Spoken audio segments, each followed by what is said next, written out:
Hello my dear children, welcome back. बच्चों, आज हम करने वाले हैं इंपोर्ट प्रोसीजर।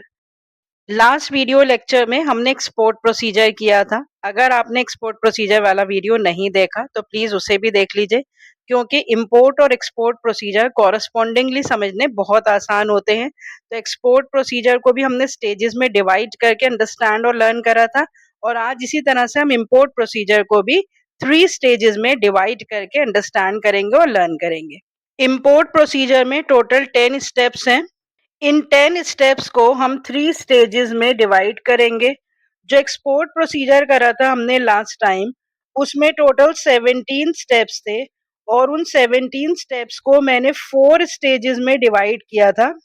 और मैंने आपको ये भी बताया था कि प्रोडक्शन, पैकिंग एंड फॉरवर्डिंग, ये जो 2 स्टेप्स हैं ये इंपोर्ट प्रोसीजर में नहीं होते हैं, क्योंकि इंपोर्टर गुड्स को खरीदता है, उसको प्रोड्यूस नहीं करने पड़ते, पैक नहीं करने पड़ते, फॉरवर्ड नहीं करने पड़ते। ये 2 स्टेप्स जो हैं वो सिर्फ एक्सपोर्ट प्रोसीजर में होते हैं। इसीलिए एक्सपोर्ट प्रोसीजर में 4 स्टेजेस होती हैं और इंपोर्ट प्रोसीजर में 3 ही स्टेजेस होती हैं। सबसे पहली स्टेज होती है ऑर्डर प्लेस करने की, फिर उसके बाद गुड्स रिसीव करने की सेकंड स्टेज होती है, और फिर उसके बाद कस्टम क्लियरेंस करके मेकिंग पेमेंट करने की थर्ड स्टेज होती है। तो यहाँ पर आप लेफ्ट हैंड साइड पे देखिए कि ये जो फर्स्ट स्टेज है इंपोर्ट प्रोसीजर की, उसमें हम 4 स्टेप्स इंक्लूड करेंगे। Step number 1 trade inquiry, step number 2 procurement of the import licence, step number 3 obtaining foreign exchange, step number 4 placing the order. तो यहाँ तक की जो स्टेप्स हैं वो आएंगे फर्स्ट स्टेज में, that is placing an order. अब ऑर्डर प्लेस करने के बाद इंपोर्टर को कुछ नहीं करना, उसे गुड्स प्रोड्यूस नहीं करने, पैक नहीं करने, फॉरवर्ड नहीं करने, लेकिन उसको वेट करना है गुड्स के अराइवल का। तो जब तक गुड्स अराइव नहीं होते हैं तो सेकंड स्टेज शुरू हो जाएगी, waiting for the arrival of the goods. उसमें स्टेप्स इन्वॉल्व होंगे। Step number 5 obtaining LC, step number 6 arrangement of finance, step number 7 receiving shipment advice, and step number 8 receiving the import documents। तो यहाँ तक के जो स्टेप्स होंगे 5, 6, 7, 8, ये होंगे ऑर्डर प्लेस करने के बाद और अराइवल ऑफ द गुड्स से पहले। उसके बाद शुरू होगी third stage, that is the arrival of the goods and custom clearance and making the payment. तो ये जो लास्ट 2 स्टेप्स होंगे ये थर्ड स्टेज के होंगे। गुड्स के अराइवल के बाद कस्टम क्लियरेंस की फॉर्मेलिटीज फुलफिल करके फाइनल पेमेंट करना एक्सपोर्टर को। तो इस तरह से जो इंपोर्ट प्रोसीजर है उसके टोटल 10 स्टेप्स को हम कैसे डिवाइड करेंगे, 3 स्टेजेस में डिवाइड करके अंडरस्टैंड और लर्न करेंगे। जिसकी स्टेज 1 होगी रिलेटेड टू ऑर्डर प्लेसमेंट, और इस ऑर्डर प्लेसमेंट में हमें कितने स्टेप्स याद करने हैं, 4 स्टेप्स हमें याद करने हैं। फिर उसके बाद शुरू हो जाएगी स्टेज नंबर 2। स्टेज नंबर 2 होगी ऑर्डर प्लेसमेंट से लेके अराइवल ऑफ द गुड्स तक। इस स्टेज में भी हमें 4 स्टेप्स करने होंगे, step number 5, 6, 7 and 8। And stage 3, that is the stage of custom clearance after the arrival of the goods, and then goods release करेगा importer and he is going to make the final payment for the goods. So let's now discuss all these 10 steps of the import procedure in the 3 stages. सबसे पहला step देखिए import procedure का, the trade inquiry. If you remember कि export procedure में हमने सबसे पहला step करा था कि जो एक्सपोर्टर है ही responds to the trade inquiry by the importer in the form of proforma invoice and sending quotations. तो जो इंक्वायरी इंपोर्टर करेगा उसके रिस्पॉन्स में एक्सपोर्टर आंसर भेजता है, लेकिन इंपोर्टर का पहला स्टेप होता है to inquire about the exporter. So the importer sends the trade inquiry to the exporter requiring various informations. And in response to this trade inquiry, the exporter prepares the quotation in the form of pro forma invoice.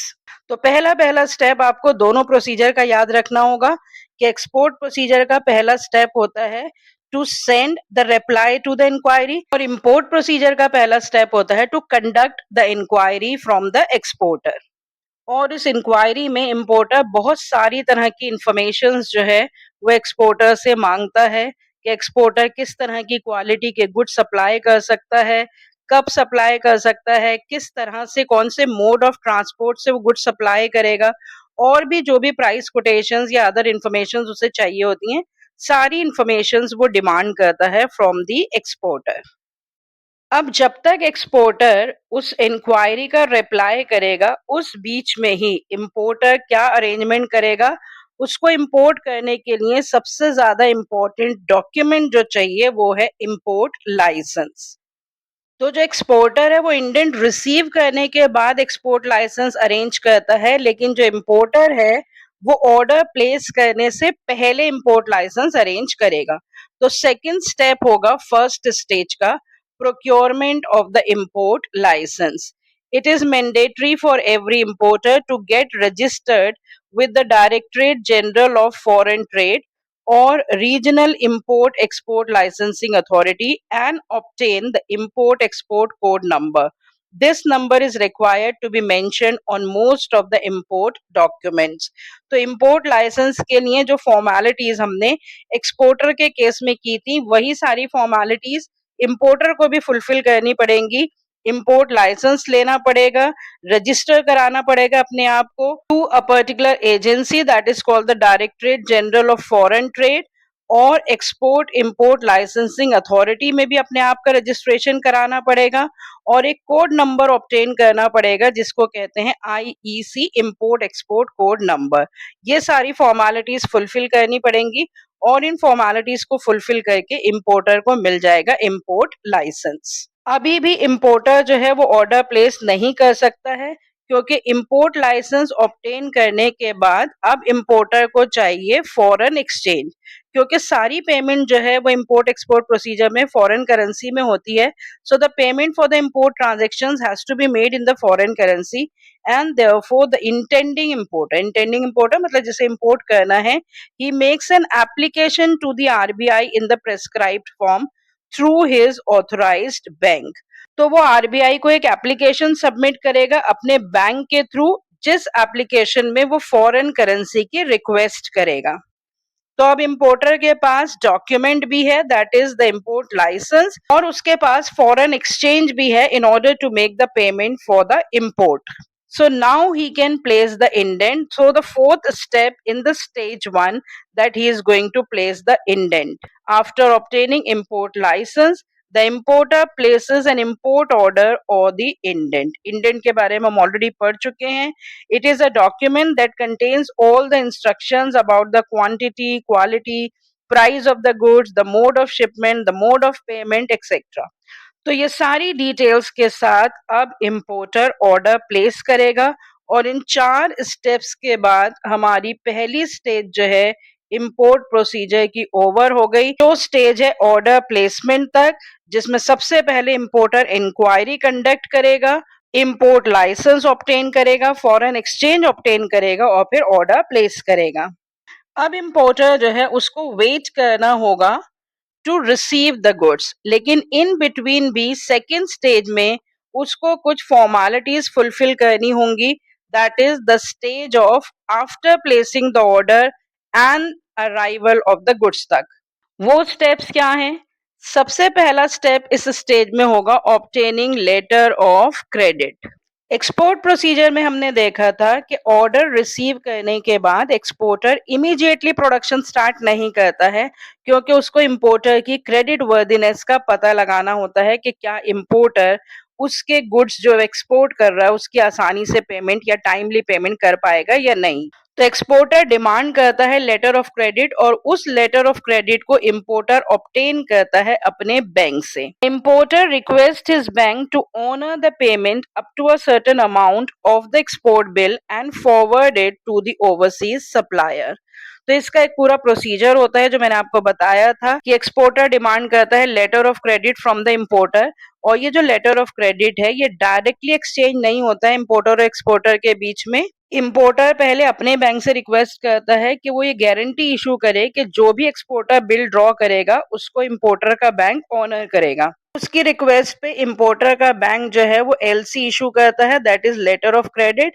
वो LC exporter के bank में जाती है और फिर exporter के bank से exporter के पास जाती है, जिससे एक्सपोर्टर को ये गारंटी मिल जाती है कि जो इंपोर्टर है वो टाइमली पेमेंट कर देगा। अब जिस तरह से एक्सपोर्टर को फाइनेंस चाहिए होता है प्रोडक्शन के लिए, इसी तरह से इंपोर्टर को फाइनेंस चाहिए होता है गुड्स के अराइवल के बाद बहुत सारी फॉर्मेलिटीज फुलफिल करने के लिए। तो उस फाइनेंस का अरेंजमेंट वो पहले से ही करता है। So the importer has to make the arrangement for the finance to make the payment in advance to the exporter or on the arrival of the goods at the port। तो जो भी payment करनी होती है exporter को, उसमें से कुछ एडवांस पेमेंट की जाती है, उसके लिए भी फाइनेंस उसे अरेंज करना पड़ता है। कस्टम फॉर्मेलिटीज के लिए भी उसको बहुत सारा फाइनेंस चाहिए होता है, और फाइनल पेमेंट करने के लिए टू द एक्सपोर्टर उसके लिए भी फाइनेंस चाहिए होता है। तो वो सारा फाइनेंस अरेंज करेगा actually before the goods arrive to him. उसके बाद हमने देखा था कि एक्सपोर्ट प्रोसीजर में जब प्रोडक्शन स्टार्ट हो जाती है और गुड्स फॉरवर्ड करने से पहले एक्सपोर्टर बहुत सारे नेसेसरी डॉक्यूमेंट्स प्रिपेयर करता है, ऑब्टेन करता है। शिपिंग कंपनी में स्पेस बुक कराता है जिस शिपिंग कंपनी के थ्रू से गुड्स भेजने होते हैं। तो वो जो सारे डॉक्यूमेंट्स हैं उसकी एक कॉपी एक्सपोर्टर इंपोर्टर को भी भेजता है before actually the arrival of the goods, ताकि वो नेसेसरी अरेंजमेंट्स कर सके गुड्स को रिसीव करने का और उसकी कस्टम क्लियरेंस का। तो नेक्स्ट स्टेप क्या है? Receiving the shipment advice. The importer receives the shipment advice from the exporter about the dispatch of the goods. This will give an idea to him about the consignment to be received, the method of obtaining the shipping documents, etc. मतलब इस shipping advice में वो सारी details भेज देता है importer को कि गुड्स कब अराइव होंगे, कौन सी शिपिंग कंपनी से उसने स्पेस बुक कराई है, कौन सा पोर्ट ऑफ डेस्टिनेशन होगा, किस डेट पे गुड्स अराइव होंगे। तो ये सारी इंफॉर्मेशन जो है एक्सपोर्टर भेज देता है to the importer before the arrival of the goods, और ये रिसीव कर लेता है importer in the form of shipment advice. Shipment advice में जैसा कि मैंने आपको बताया सारी इंफॉर्मेशन जो हैं वो भेज देता है exporter. The information about the invoice number, the bill of lading or the airway bill, the name of the vessel with the date, the port of export, description of the goods, the quantity, the date of sailing of the vessel, etc. तो ये सारी information importer को जरूर चाहिए होती है ताकि इन्हीं इंफॉर्मेशन के हिसाब से वो पूरे अरेंजमेंट्स कर सके when the goods arrive his place. Shipment advice के अलावा और भी नेसेसरी डॉक्यूमेंट्स हैं जिसकी एक कॉपी अपने बैंक के थ्रू एक्सपोर्टर भेजता है टू द इंपोर्टर्स बैंक, और इंपोर्टर रिसीव करता है अपने बैंक से। The acceptance of the bill of exchange by the importer for the purpose of getting the delivery of the documents is known as retirement of import documents। तो ये जो step है retirement of the import documents, इसका क्या मतलब है कि एक bill, final bill exporter draw करता है इंपोर्टर पर, और उस बिल को इंपोर्टर एक्सेप्ट करता है, साइन करके एक्सेप्ट करता है, ताकि वो अपनी डिलीवरी ऑफ द गुड्स ले सके। इसके बारे में हम जब डॉक्यूमेंट्स डिस्कस करेंगे तो हम डिटेल में पढ़ेंगे कि बिल ऑफ एक्सचेंज या तो DA करके मार्क्ड होते हैं, डॉक्यूमेंट्स अगेंस्ट एक्सेप्टेंस, या DP करके मार्क्ड होता है, डॉक्यूमेंट्स अगेंस्ट पेमेंट। तो ये जो सारे डॉक्यूमेंट जो एक्सपोर्टर ने ऑब्टेन करे हैं, इन सारे डॉक्यूमेंट्स को इंपोर्टर को हैंड ओवर किया जाता है on the acceptance of the bill of exchange. अगर उसमें DA लिखा है तो सिर्फ साइन करके इन डॉक्यूमेंट्स को हैंड ओवर कर दिया जाता है, और अगर उसमें DP लिखा है तो उसमें जब तक फाइनल पेमेंट नहीं कर देता है इंपोर्टर तब तक उसे वो डॉक्यूमेंट्स नहीं मिलते हैं। Once the retirement of the documents is over, the bank hands over the import documents to the importer।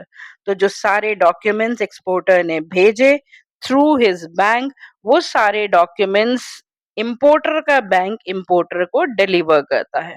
तो यहाँ पर हमारी सेकेंड स्टेज ओवर हो जाती है, the stage after placing an order and before the arrival of the goods, जिसमें हमने 4 steps discuss करे कि इंपोर्टर अपने बैंक से लेटर ऑफ क्रेडिट ऑब्टेन करके एक्सपोर्टर्स बैंक को भेजेगा, फिर वो फाइनेंस का अरेंजमेंट करेगा, फिर वो एक्सपोर्टर से शिपमेंट एडवाइस रिसीव करेगा और फिर फाइनली वो बहुत सारे डॉक्यूमेंट्स जो एक्सपोर्टर ने भेजे हैं उन सारे डॉक्यूमेंट्स को रिसीव करेगा by signing the bill of exchange.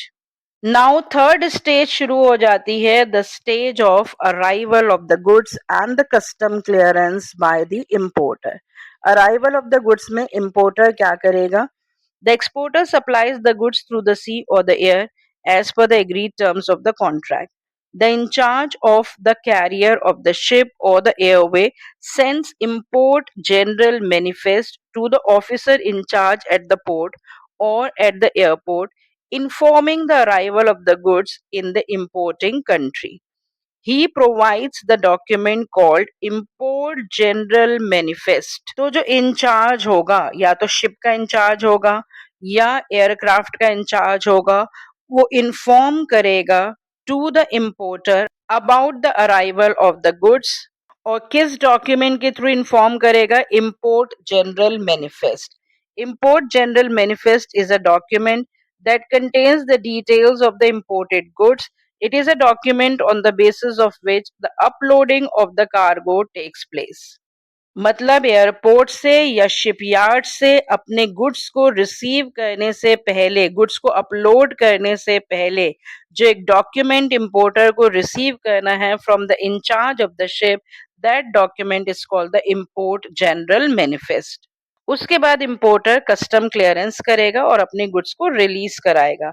After obtaining the shipping document, the importer has to make the arrangements for clearing the goods from the custom authorities. और ये कस्टम क्लियरेंस फॉर्मेलिटीज हमें बहुत detail में नहीं करनी है, क्योंकि इन फॉर्मेलिटीज को फुलफिल करने के लिए इंपोर्टर ज्यादातर एजेंट्स अपॉइंट करते हैं।